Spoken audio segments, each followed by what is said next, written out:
అందరికీ నమస్కారం. నా పేరు డాక్టర్ పిఎస్ శర్మ.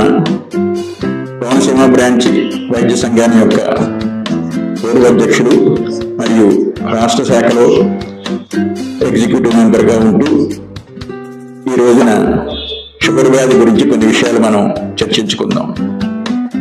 ప్రపంచంలో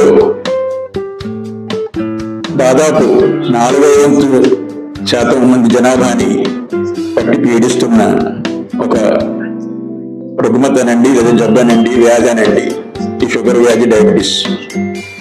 ప్రతి నలుగురిలోనూ సుమారుగా ఒకరికి వచ్చే ప్రమాదం ఉన్నదని కూడా మనకి గణాంకాలు చెప్తున్నాయి. నవంబర్ నెల అంతర్జాతీయంగా ఈ షుగర్ వ్యాధి గురించి అవగాహన సదస్సు నిర్వహించాలని, ముఖ్యంగా 14 నవంబర్ వరల్డ్ డయాబెటీస్ డే, ప్రపంచవ్యాప్తంగా డయాబెటీస్ గురించి అవగాహన పెంపొందించాలని చెప్పి WHO ఆదేశించింది.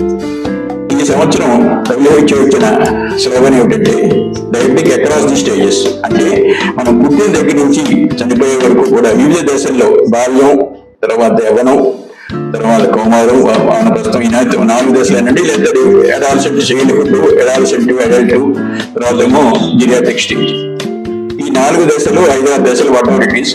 ఈ దశల్లో మనం షుగర్ వ్యాధి గురించి వాళ్ళకి వివిధ దశల్లో వచ్చే గుణాలు, దానికి ఏ రకంగా ఎప్పుడు చికిత్స తీసుకోవాలి అన్నది తెలుసుకోవడం, దానికి అనుగుణంగా మనం ప్రవర్తించడం, కంప్లైంట్స్, డాక్టర్ సలహాలు పాటించడం అనేది చాలా ముఖ్యమైన విషయం.